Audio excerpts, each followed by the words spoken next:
ओम शांति ओम शांति 21 जुलाई 2025 महावाक्य बाबा कहिसेंती मिठे बच्चे पुरुषार्थ करी भल भावरे दैवी गुण धारण करने उचित काहाकु भी दुख देवा उचित नुहे तुम मानक भितरे कौनसी आसुरी चालीचलन देखा जिबा उचित नुहे। आजिर प्रश्न केउ आसुरी गुण तुम मानकर श्रृंगार को बिगाड़ी देउछि केउ आसुरी गुण तुम मानकर श्रृंगार को बिगाड़ी देउछि। उत्तर परस्पर मध्यरे लड़ाई झगड़ा करिबा रुषिबा सेंटर रे विशृंखला सृष्टि करिबा काहाकू दुख देवा एसबु आसुरी गुण अटे जहाँकि तुम मानकर सौंदर्य बिगाड़ी देउछि। जेउ संतान माने बाबांकर होई जिबा परे मध्य एही आसुरी गुण गुडी को त्याग करंती नहीं ओलटा कर्म करि चलंती सेमानंकु बहुत क्षति सहिबाकू पड़े।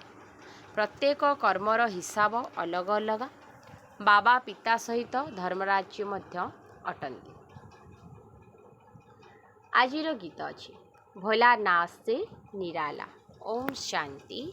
आत्मिक संतान माने जानिछंती जे उच्चरु उच्च हेउछंती भगवान मनुष्य माने केवल गायन करुछंती किंतु तुमे माने दिव्य दृष्टि द्वारा देखुछ तुमे माने बुद्धि द्वारा जानुछ जे सिया आमको पाठ पढ़ाउछंती आत्मा ही शरीर द्वारा पाठ पढ़ुछि शरीर द्वारा सबकिछि आत्मा ही करुछि शरीर विनाशी जहाको आत्मा धारण करी पाठ करुछि आत्मारे ही समस्त पाठ निर्धारित होई रहिछि 84 जन्म मध्य आत्मारे निर्धार्य होई रहिछि तेणु प्रथमे निजको आत्मा मने करिबाकू हेबो। बाबा हेले सर्वशक्तिमान जहाँको ठारू तुम मानंकु शक्ति मिलुछि जोग द्वारा अधिक शक्ति मिलुछि जहा द्वारा तुमे माने पवित्र हेउछ। बाबा तुम मानंकु विश्व उपरे राज्यत्व करिबा पई शक्ति देउछंती केते महान शक्ति देउछंती। अहंकारी वैज्ञानिक माने एते सबु विनाश पई तैयारी करूछंती सेमानंकर एते सबु विनाश पई तैयारी करूछंती सेमानंकर बुद्धि विनाश निमंते आउ तुम मानंकर बुद्धि अविनाशी पद पाइबा पई रहिछि। तुम मानकु बहुत शक्ति मिलुछि जेउ शक्ति आधार रे तुमे माने सारा विश्व उपरे राज्यत्व करूछ सेठारे प्रजांकर प्रजा उपरे राज्य हेबो नाही राजा राणींकर राज्य हेबो। उच्चरु उच्च हेउछंती भगवान समस्ते तांकु ही मने पकाउछंती लक्ष्मी नारायणंकर मंदिर तैयारी करी पूजा करूछंती तथापि उच्चरु उच्च भगवान बोली गायन रहिछि। एबे तुमे माने जानुछ एही लक्ष्मी नारायण विश्वर मालिक थिले उच्चरु उच्च विश्वर राजत्व बेहदर बाबांक ठारू मिलुछि तुम मानकु केते उच्च पद मिलुछि तेणु तुमे माने केते खुशी हेबा उचित जहाँक ठारू किछि मिले तांको मने रखिथांती ना। कन्यार स्वामी प्रति केते स्नेह रही थाए स्वामी पई प्राण मध्य देई देई थाए जदि स्वामीर मृत्यु हो जाए तेबे हाय हाय करि थाए ये तो पति मानंकर पति जे कि सर्वश्रेष्ठ पद प्राप्त करैबा पई तुमको दैवी गुण रे केते सजाउछंती तेणु तुम मानक भितरे केते निशा रहिबा उचित दैवी गुण मध्य तुमको एही ठारे ही धारण करिबाकू हेबो। बहुतंक भितरे वर्तमान पर्यंत आसुरी अवगुण रहिछि लड़ाई झगड़ा रुषिबा सेंटर रे धमचक्र करिबा बाबा सबु जानिछंती एही भली बहुत रिपोर्ट आसुछि काम तो महाशत्रु अटे किंतु क्रोध मध्य कम शत्रु नुहे अमुक प्रति स्नेह अछि मो प्रति काहेकि नाही अमुक कथा ताकू पचारिले मते काहेकि पचारिले नाही एही परी बहुत संशय बुद्धि वाला रहिछंती। राजधानी स्थापन हेउछि ना तेबे एमाने केउ पद पाइबे पदरे बहुत फरक रहिबो। मेहंतर माने मध्य देख भल भल महल रही थांती किए केउठी तो किए आउ केउठी रहुछंती तेबे समस्त को बहुत पुरुषार्थ करी भल दैवी गुण धारण करबाकू हेबो। देह अभिमान रे आसिले आसुरी चरणी होई थाए जदि देही अभिमानी होई ज्ञान को भल भाव रे धारण करिवो तेबे उच्च पद पाइबो। दैवी गुण धारण करिवार पुरुषार्थ करबाकू हेबो काहाकू दुख देवा उचित नुहे तुमे दुखहर्ता सुखकर्ता बाबांकर संतान तेणु काहाकू दुख देवा उचित नुहे। जो माने सेंटर दायित्व नहीं ତାଙ୍କ ଉପରେ ବହୁତ ଦାୟିତ୍ୱ ରହିଥାଏ। ଯେପରି ବାବା କହୁଛନ୍ତି, ପିଲାମାନେ ଯଦି ଭୁଲ କରିବେ ତେବେ 100 ଗୁଣ ଦଣ୍ଡ ଭୋଗିବାକୁ ପଡ଼ିବ। ଦେହ ଅଭିମାନ ଆସିଲେ ବହୁତ କ୍ଷତି ହୋଇଥାଏ, କାରଣ ତୁମେ ବ୍ରାହ୍ମଣମାନେ ଅନ୍ୟମାନଙ୍କୁ ସୁଧାରିବା ପାଇଁ ନିମିତ୍ତ ହୋଇଛ। ଯଦି ନିଜେ ସୁଧୁରି ନାହଁ ତେବେ ଅନ୍ୟକୁ କ'ଣ ସୁଧାରିବ? ତେଣୁ ବହୁତ କ୍ଷତି ହୋଇଯିବ। ଏହା ପାଣ୍ଡବ ଗଭର୍ଣ୍ଣମେଣ୍ଟ ଅଟେ ନା? ସିଏ ଉଚ୍ଚରୁ ଉଚ୍ଚ ବାବା ଅଟନ୍ତି, ତା ସହିତ ସେ ଧର୍ମରାଜ ମଧ୍ୟ ଅଟନ୍ତି। ଧର୍ମରାଜଙ୍କ ଦ୍ୱାରା ବହୁତ ବଡ଼ ଦଣ୍ଡ ଭୋଗ କରିବାକୁ ପଡ଼ିବ। ତା ସହିତ ସେ ଧର୍ମରାଜ ମଧ୍ୟ ଅଟନ୍ତି। ଧର୍ମରାଜଙ୍କ ଦ୍ୱାରା ବହୁତ ବଡ଼ ଦଣ୍ଡ ଭୋଗ କରିବାକୁ ପଡ଼ିବ। ଯଦି ଏପରି କିଛି କର୍ମ କରିବ ତେବେ ବହୁତ କ୍ଷତି ହୋଇଯିବ। ହିସାବ ହିଁ ହିସାବ ରହିଛି। ବାବାଙ୍କ ପାଖରେ ପୁରା ହିସାବ ରହୁଛି। ଭକ୍ତି ମାର୍ଗରେ ମଧ୍ୟ ହିସାବ ରହୁଛି। କହନ୍ତି ଭଗବାନ ତୁମମାନଙ୍କର ହିସାବ ନେବେ। ଏଠାରେ ବାବା ନିଜେ କହୁଛନ୍ତି ଧର୍ମରାଜ ବହୁତ ହିସାବ ନେବେ। ପୁଣି ସେ ସମୟରେ କ'ଣ କରିପାରିବ? ସାକ୍ଷାତକାର ହେବ, ଆମେ ଏହା ସବୁ କରିଛୁ। ସେଠାରେ ଅଳ୍ପ ମାଡ଼ ଖାଇଥାନ୍ତି। ସାକ୍ଷାତକାର ହେବ, ଆମେ ଏହା ସବୁ କରିଛୁ। ସେଠାରେ ଅଳ୍ପ ମାଡ଼ ଖାଇଥାନ୍ତି। ଏଠାରେ ତ ବହୁତ ମାଡ଼ ଖାଇବାକୁ ପଡ଼ିବ। ତୁମେମାନେ ସତ୍ୟଯୁଗରେ ଗର୍ଭ ଜେଲରେ ଆସିବ ନାହିଁ। ସେଠାରେ ଗର୍ଭ ମହଲ ହେବ। ସେଠାରେ କେହି ପାପ ଆଦି କରିବେ ନାହିଁ। ତେଣୁ ଏପରି ରାଜ୍ୟଭାଗ୍ୟ ପାଇବାକୁ ହେଲେ ପିଲାମାନଙ୍କୁ ବହୁତ ଖବରଦାର ରହିବାକୁ ପଡ଼ିବ। କେତେକ ସନ୍ତାନ ବ୍ରାହ୍ମଣୀଙ୍କ ଠାରୁ ମଧ୍ୟ ତୀକ୍ଷ୍ଣ ହୋଇଯାଉଛନ୍ତି, ତେବେ ସେମାନଙ୍କର ଭାଗ୍ୟ ବ୍ରାହ୍ମଣୀଠାରୁ ମଧ୍ୟ ଉଚ୍ଚ ହୋଇଯାଉଛି। ଏକଥା ମଧ୍ୟ ବାବା ବୁଝାଉଛନ୍ତି। ଭଲ ସେବା ନ କଲେ ଜନ୍ମ ଜନ୍ମାନ୍ତର ଦାସଦାସୀ ହେବାକୁ ପଡ଼ିବ। ବାବା ସମ୍ମୁଖକୁ ଆସିବା ମାତ୍ରକେ ପିଲାମାନଙ୍କୁ ପଚାରୁଛନ୍ତି, ପିଲାମାନେ ଦେହୀ ଅଭିମାନୀ ହୋଇ ବସିଛ? ବାବାଙ୍କର ସନ୍ତାନମାନଙ୍କ ପ୍ରତି ମହାବାକ୍ୟ ହେଉଛି, ପିଲାମାନେ ତୁମମାନଙ୍କୁ ଆତ୍ମାଭିମାନୀ ହେବାର ବହୁତ ପୁରୁଷାର୍ଥ କରିବାକୁ ହେବ। ଚାଲିବା ବୁଲିବା ସମୟରେ ମଧ୍ୟ ବିଚାର ସାଗର ମନ୍ଥନ କରିବା ଉଚିତ। ଏମିତି ବହୁତ ସନ୍ତାନ ଅଛନ୍ତି ଯେଉଁମାନେ ଭାବୁଛନ୍ତି ଆମେ ଜଲ୍ଦି ଜଲ୍ଦି ଏହି ନର୍କ ଛିଛି ଦୁନିଆରୁ ସୁଖଧାମକୁ ଚାଲିଯିବୁ। ବାବା କହୁଛନ୍ତି ଭଲ ଭଲ ମହାରଥୀମାନେ ମଧ୍ୟ ଯୋଗରେ ଫେଲ୍ ହୋଇଯାଉଛନ୍ତି। ସେମାନଙ୍କୁ ମଧ୍ୟ ମୁଁ ପୁରୁଷାର୍ଥ କରାଉଛି। ଯୋଗ ନଥିଲେ ଏକଦମ ତଳକୁ ଖସିଯିବେ। ଜ୍ଞାନ ତ ବହୁତ ସହଜ। ସୃଷ୍ଟିର ସାରା ଇତିହାସ ଭୂଗୋଳ ବୁଦ୍ଧିରେ ରହିଯାଉଛି। ଏମିତି ବହୁତ ଭଲ ଭଲ କନ୍ୟା ଅଛନ୍ତି ଯେଉଁମାନେ ପ୍ରଦର୍ଶନୀ ବୁଝାଇବାରେ ବହୁତ ତୀକ୍ଷ୍ଣ ଅଟନ୍ତି, କିନ୍ତୁ ଯୋଗ ନାହିଁ, ଦୈବୀଗୁଣ ମଧ୍ୟ ନାହିଁ। କେବେ କେବେ ମୋର ବିଚାର ଆସୁଛି, ବର୍ତ୍ତମାନ ସନ୍ତାନମାନଙ୍କର ଅବସ୍ଥା ଦେଖ, କିଭଳି ଦୁନିଆରେ କେତେ ଦୁଃଖ ରହିଛି। ଜଲ୍ଦି ଜଲ୍ଦି ଏହା ଶେଷ ହୋଇଯାଉ।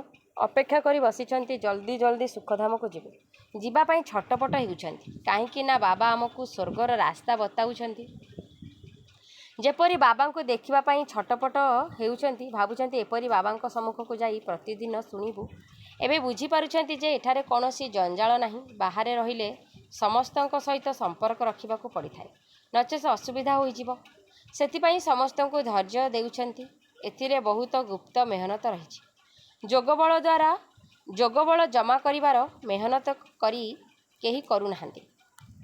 ଗୁପ୍ତରେ ବାବାଙ୍କ ସ୍ମୃତିରେ ରହିଲେ ବାବାଙ୍କ ନିର୍ଦ୍ଦେଶରେ ମଧ୍ୟ ଚାଲିବେ, କିନ୍ତୁ ଦେହ ଅଭିମାନ ଥିବା କାରଣରୁ ବାବାଙ୍କର ନିର୍ଦ୍ଦେଶ ଅନୁସାରେ ଚାଲୁନାହାନ୍ତି।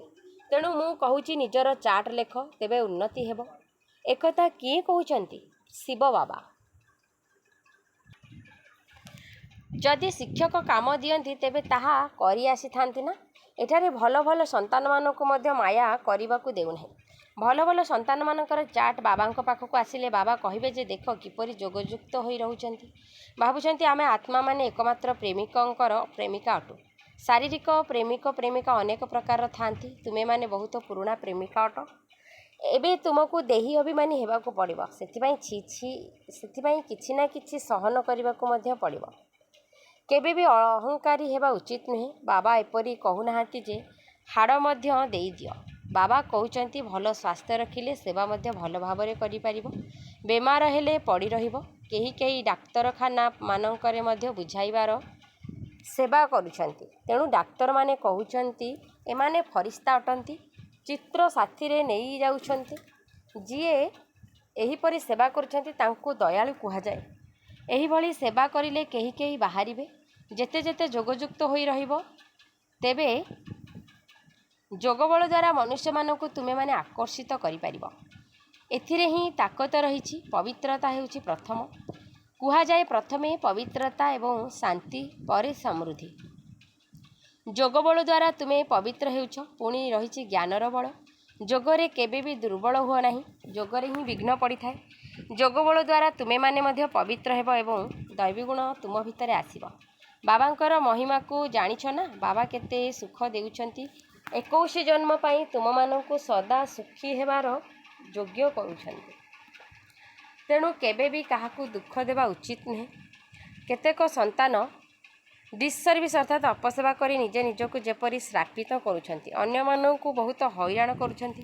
କୁସନ୍ତାନ ହୋଇ ନିଜକୁ ଶ୍ରାପିତ କରିଦେଉଛନ୍ତି। ଡିସସର୍ଭିସ୍ କରିବା ଦ୍ୱାରା ଏକଦମ ରସାତଳକୁ ଚାଲି ଯାଉଛନ୍ତି। ବହୁତ ସନ୍ତାନ ଅଛନ୍ତି ଯେଉଁମାନେ ବିକାରଗ୍ରସ୍ତ ହୋଇଯାଉଛନ୍ତି ଅଥବା କ୍ରୋଧରେ ଆସି ପାଠ ଛାଡ଼ି ଦେଉଛନ୍ତି। ଅନେକ ପ୍ରକାରର ସନ୍ତାନ ଏଠାରେ ଅଛନ୍ତି। ଏଠାରେ ରିଫ୍ରେଶ୍ ହୋଇଯାଉଛନ୍ତି, ପୁଣି ନିଜ ଭୁଲର ପଶ୍ଚାତାପ କରୁଛନ୍ତି। କିନ୍ତୁ ପଶ୍ଚାତାପ ଦ୍ୱାରା କ୍ଷମା ମିଳିବ ନାହିଁ। ବାବା କହୁଛନ୍ତି ନିଜକୁ ନିଜେ କ୍ଷମା କର, ସବୁବେଳେ ଯୋଗଯୁକ୍ତ ହୋଇ ରୁହ। ବାବା କାହାକୁ କ୍ଷମା କରୁନାହାନ୍ତି। ଏହା ହେଉଛି ପାଠପଢ଼ା। ବାବା ପାଠ ପଢ଼ାଉଛନ୍ତି। ତେଣୁ ତୁମେମାନେ ନିଜେ ନିଜ ଉପରେ କୃପା କରି ପାଠ ପଢ଼ିବାକୁ ହେବ। ଭଲ ମ୍ୟାନର୍ସ ରଖିବାକୁ ହେବ। ବାବା ବ୍ରାହ୍ମଣୀମାନଙ୍କୁ କହୁଛନ୍ତି ରେଜିଷ୍ଟର ନେଇ ଆସ। ଜଣ ଜଣଙ୍କର ସମାଚାର ଶୁଣି ପରାମର୍ଶ ଦିଆଯାଉଛି। ତେଣୁ ଭାବୁଛନ୍ତି ଯେ ବ୍ରାହ୍ମଣୀ ଆମ ନାମରେ ରିପୋର୍ଟ ଦେଇଛନ୍ତି, ତେଣୁ ଆହୁରି ଅଧିକ ଡିସସର୍ଭିସ୍ କରିବାରେ ଲାଗି ପଡ଼ନ୍ତି। ବହୁତ ମେହନତ କରିବାକୁ ପଡ଼ିଥାଏ। ମାୟା ବହୁତ ବଡ଼ ଶତ୍ରୁ ଅଟେ। ମାଙ୍କଡ଼ରୁ ମନ୍ଦିର ଯୋଗ୍ୟ ହେବାକୁ ଦେଉନାହିଁ। ଉଚ୍ଚ ପଦ ପାଇବା ପରିବର୍ତ୍ତେ ଆହୁରି ତଳକୁ ଖସି ଯାଉଛନ୍ତି। ସେମାନେ ପୁଣି କେବେ ବି ଉପରକୁ ଉଠିପାରନ୍ତି ନାହିଁ, ମରିଯାଇଥାନ୍ତି, ଅର୍ଥାତ୍ ଏହି ଜ୍ଞାନ ମାର୍ଗକୁ ଛାଡ଼ି ଦେଇଥାନ୍ତି। ବାବା ତୁମମାନଙ୍କୁ ବାରମ୍ବାର ବୁଝାଉଛନ୍ତି ଏହା ବହୁତ ଉଚ୍ଚ ଲକ୍ଷ୍ୟ। ତୁମମାନଙ୍କୁ ବିଶ୍ୱର ମାଲିକ ହେବାକୁ ପଡ଼ିବ। ଯେପରି ବଡ଼ ଲୋକମାନଙ୍କର ସନ୍ତାନମାନେ ବହୁତ ରାଜକୀୟ ହୋଇଥାନ୍ତି, ଯେପରି ବାବାଙ୍କର ସମ୍ମାନ ନ ଯାଉ। କେହି କହିଦେବେ ତୁମର ବାପା କେତେ ଭଲ, ମାତ୍ର ତୁମେ ଏକଦମ କୁପୁତ୍ର ଅଟ। ନିଜ ବାପାଙ୍କର ଇଜ୍ଜତକୁ ହରାଉଛ। ଏଠାରେ ସମସ୍ତେ ନିଜର ଇଜ୍ଜତକୁ ହରାଉଛନ୍ତି, ତେଣୁ ବହୁତ ଦଣ୍ଡ ଭୋଗ କରିବାକୁ ପଡ଼ୁଛି। ସେଥିପାଇଁ ବାବା ନିର୍ଦ୍ଦେଶ ଦେଉଛନ୍ତି ବହୁତ ଖବରଦାର ହୋଇ ରୁହ, ଜେଲ୍ ୱାର୍ଡସ୍ ହୁଅ ନାହିଁ। ଏଠାରେ ମଧ୍ୟ ଜେଲ୍ ୱାର୍ଡସ୍ ଅଛନ୍ତି। ସତ୍ୟଯୁଗରେ କୌଣସି ଜେଲ୍ ରହିବ ନାହିଁ। ତଥାପି ପାଠ ପଢ଼ି ଉଚ୍ଚପଦ ପାଇବାକୁ ହେବ। କୌଣସି ଭୁଲ କରିବା ଉଚିତ ନୁହେଁ। କାହାକୁ ଦୁଃଖ ଦେବା ଉଚିତ ନୁହେଁ। ଯୋଗର ଯାତ୍ରାରେ ରହିବାକୁ ହେବ। ଶେଷ ସମୟରେ ଯୋଗ ହିଁ କାମରେ ଆସିବ। ପ୍ରଦର୍ଶନୀରେ ଏହି ମୁଖ୍ୟ କଥା ବତାଅ। ବାବାଙ୍କ ସ୍ମୃତି ଦ୍ୱାରା ହିଁ ପବିତ୍ର ହୋଇପାରିବ। ପବିତ୍ର ହେବାକୁ ସମସ୍ତେ ଚାହୁଁଛନ୍ତି। ଏହା ହେଉଛି ହିଁ ପତିତ ଦୁନିଆ। ସମସ୍ତଙ୍କର ସଦ୍ଗତି କରିବା ପାଇଁ ଏକମାତ୍ର ବାବା ହିଁ ଆସୁଛନ୍ତି।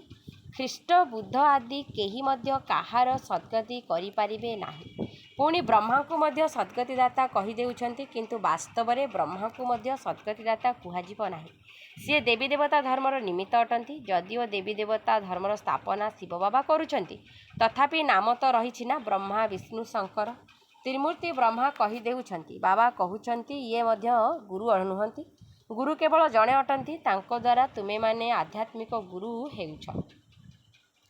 ବାକି ସେ ହେଲେ ଧର୍ମସ୍ଥାପକ। ଧର୍ମସ୍ଥାପକଙ୍କୁ ସଦ୍ଗତି ଦାତା କିପରି କୁହାଯିବ? ବୁଝିବା ନିମନ୍ତେ ଏହା ବହୁତ ଗୁହ୍ୟ ଗମ୍ଭୀର କଥା ଅଟେ। ଅନ୍ୟ ଧର୍ମସ୍ଥାପକମାନେ କେବଳ ଧର୍ମ ସ୍ଥାପନ କରୁଛନ୍ତି, ଯାହାଙ୍କ ପଛରେ ତାଙ୍କ ଧର୍ମର ଆତ୍ମାମାନେ ଆସିଯାଉଛନ୍ତି। ସେ ସମସ୍ତଙ୍କୁ ଘରକୁ ନେଇ ଯାଇପାରିବେ ନାହିଁ। ସେମାନଙ୍କୁ ପୁନର୍ଜନ୍ମରେ ଆସିବାକୁ ହିଁ ପଡ଼ିବ। ଏହି ଜ୍ଞାନ ସମସ୍ତଙ୍କ ନିମନ୍ତେ ଉଦ୍ଦିଷ୍ଟ। କେହି ଜଣେ ହେଲେ ଗୁରୁ କାହାର ସଦ୍ଗତି କରିପାରିବେ ନାହିଁ। ବାବା ବୁଝାଉଛନ୍ତି ଗୁରୁ ପତିତପାବନ ଏକମାତ୍ର ଜଣେ ଅଟନ୍ତି। ସିଏ ହିଁ ସମସ୍ତଙ୍କର ସଦ୍ଗତି ଦାତା, ମୁକ୍ତିଦାତା, ଲିବରେଟର ଅଟନ୍ତି। ସମସ୍ତଙ୍କୁ କହିବା ଦରକାର ଆମର ଗୁରୁ କେବଳ ଜଣେ ଅଟନ୍ତି, ଯିଏକି ସମସ୍ତଙ୍କୁ ସଦ୍ଗତି ଦେଉଛନ୍ତି, ଶାନ୍ତିଧାମ ସୁଖଧାମକୁ ନେଇଯାଉଛନ୍ତି। ସତ୍ୟଯୁଗ ଆରମ୍ଭରେ ବହୁତ କମ୍ ସଂଖ୍ୟକ ରହିବେ। ସେଠାରେ କାହାର ରାଜ୍ୟ ଥିଲା ଚିତ୍ର ଦେଖାଇବେ ନା। ଏକଥା କେବଳ ଭାରତବାସୀ ହିଁ ମାନିବେ। ଦେବତାମାନଙ୍କ ପୂଜାରୀମାନେ ମଧ୍ୟ ତୁରନ୍ତ ମାନିବେ ଯେ ବାସ୍ତବରେ ଏମାନେ ହିଁ ସ୍ୱର୍ଗର ମାଲିକ ଅଟନ୍ତି। ସ୍ୱର୍ଗରେ ଏମାନଙ୍କର ରାଜ୍ୟ ଥିଲା। ବାକି ସବୁ ଆତ୍ମା କେଉଁଠି ଥିଲେ? ତେବେ ନିଶ୍ଚିତ କୁହାଯିବ ଯେ ଏମାନେ ନିରାକାରୀ ଦୁନିଆରେ ଥିଲେ। ଏକଥା ମଧ୍ୟ ତୁମେମାନେ ଏବେ ବୁଝୁଛ। ପୂର୍ବରୁ ତୁମମାନଙ୍କୁ କିଛି ହେଲେ ଜଣା ନଥିଲା। ଏବେ ତୁମମାନଙ୍କର ବୁଦ୍ଧିରେ ସୃଷ୍ଟିଚକ୍ର ଘୁରୁଛି। ବାସ୍ତବରେ 5000 ବର୍ଷ ପୂର୍ବରୁ ଭାରତରେ ଏମାନଙ୍କର ରାଜ୍ୟ ଥିଲା। ପୁଣି ଯେତେବେଳେ ଜ୍ଞାନର ପ୍ରାରବ୍ଧ ପୂରା ହୋଇଯାଉଛି ସେତେବେଳେ ଭକ୍ତି ମାର୍ଗ ଆରମ୍ଭ ହେଉଛି। ଏବେ ପୁଣି ଦରକାର ପୁରୁଣା ଦୁନିଆରୁ ବୈରାଗ୍ୟ। ବାସ୍ ଏବେ ଆମେ ନୂଆ ଦୁନିଆକୁ ଯିବୁ। ପୁରୁଣା ଦୁନିଆରୁ ମନ ହଟିଯାଉଛି। ସେଠାରେ ସ୍ୱାମୀ ସନ୍ତାନ ଆଦି ସବୁ ସେହି ଅନୁସାରେ ମିଳିବେ। ବେହଦର ବାବା ଆମକୁ ବିଶ୍ୱର ମାଲିକ କରୁଛନ୍ତି। ଯେଉଁମାନେ ବିଶ୍ୱର ମାଲିକ ହେବାକୁ ଯାଉଛନ୍ତି ସେମାନଙ୍କର ବିଚାର ବହୁତ ଉଚ୍ଚ ଏବଂ ଚଳଣି ମଧ୍ୟ ବହୁତ ରାଜକୀୟ ହେବ। ତାଙ୍କର ଭୋଜନ ମଧ୍ୟ ବହୁତ କମ୍ ହେବ। ଅଧିକ ଲୋଭ ରହିବା ଉଚିତ ନୁହେଁ। ଯୋଗଯୁକ୍ତ ହୋଇ ରହୁଥିବା ସନ୍ତାନମାନଙ୍କର ଭୋଜନ ମଧ୍ୟ ବହୁତ ହାଲୁକା ସୂକ୍ଷ୍ମ ହେବ। ବହୁତଙ୍କର ଖାଇବାରେ ମଧ୍ୟ ବୁଦ୍ଧି ଚାଲିଯାଉଛି। ତୁମମାନଙ୍କ ଭିତରେ ଖୁସି ରହୁଛି ଯେ ଆମେମାନେ ବିଶ୍ୱର ମାଲିକ ହେବାକୁ ଯାଉଛୁ। କୁହାଯାଏ ଖୁସି ସଦୃଶ ଖୋରାକ ନାହିଁ।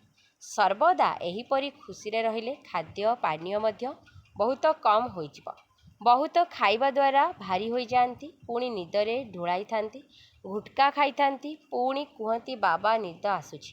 ତେଣୁ ଭୋଜନ ସର୍ବଦା ଏକରସ ହେବା ଉଚିତ। ଏପରି ନୁହେଁ ଯେ ଭଲ ଭୋଜନ ହେଲେ ବହୁତ ଖାଇଦେବ। ଆଚ୍ଛା, ମିଠା ମିଠା ଶିକିଲ ଦେଇ ସନ୍ତାନମାନଙ୍କ ପ୍ରତି ମାତା ପିତା ବାପଦାଦାଙ୍କର ମଧୁର ସ୍ନେହ ସମ୍ପନ୍ନ ଶୁଭେଚ୍ଛା ଏବଂ ସୁପ୍ରଭାତ। ଆତ୍ମିକ ପିତାଙ୍କର ଆତ୍ମିକ ସନ୍ତାନମାନଙ୍କୁ ନମସ୍ତେ। ଆମ ଆତ୍ମିକ ସନ୍ତାନମାନଙ୍କର ଆତ୍ମିକ ମାତା ପିତାଙ୍କୁ ନମସ୍ତେ ନମସ୍ତେ ନମସ୍ତେ। ଧାରଣା ପାଇଁ ମୁଖ୍ୟ ସାରାଂଶ। ପଏଣ୍ଟ ନମ୍ବର 1, ଆମେ ଦୁଃଖହର୍ତ୍ତା ସୁଖକର୍ତ୍ତା ବାବାଙ୍କର ସନ୍ତାନ। ତେଣୁ ଆମକୁ କାହାକୁ ବି ଦୁଃଖ ଦେବାର ନାହିଁ। ଅପସେବା କରି ନିଜେ ନିଜକୁ ଶ୍ରାପିତ କରିବାର ନାହିଁ। ପଏଣ୍ଟ ନମ୍ବର 2, ନିଜର ବିଚାରକୁ ବହୁତ ଶ୍ରେଷ୍ଠ ଏବଂ ରାଜକୀୟ ରଖିବାକୁ ହେବ। ଦୟାଶୀଳ ହୋଇ ସର୍ବଦା ସେବାରେ ତତ୍ପର ରହିବାକୁ ହେବ। ଖାଇବା ପିଇବାର ଲୋଭକୁ ତ୍ୟାଗ କରିବାକୁ ପଡ଼ିବ। ବରଦାନ, ସଚ୍ଚୋଟ ହୋଇ ନିଜକୁ ବାବାଙ୍କ ସମ୍ମୁଖରେ ସ୍ପଷ୍ଟ କରୁଥିବା ଚର୍ତ୍ତିକଳାର ଅନୁଭବୀ ହୁଅ। ସଚ୍ଚୋଟ ହୋଇ ନିଜକୁ ବାବାଙ୍କ ସମ୍ମୁଖରେ ସ୍ପଷ୍ଟ କରୁଥିବା ଚର୍ତ୍ତିକଳାର ଅନୁଭବୀ ହୁଅ। ନିଜକୁ ଯାହା ଅଟ ଯେପରି ଅଟ ସେହିପରି ହିଁ ବାବାଙ୍କ ସମ୍ମୁଖରେ ପ୍ରତ୍ୟକ୍ଷ କରିବା, ଏହା ହିଁ ସବୁଠାରୁ ବଡ଼ରୁ ବଡ଼ ଚର୍ତ୍ତିକଳାର ସାଧନ ଅଟେ।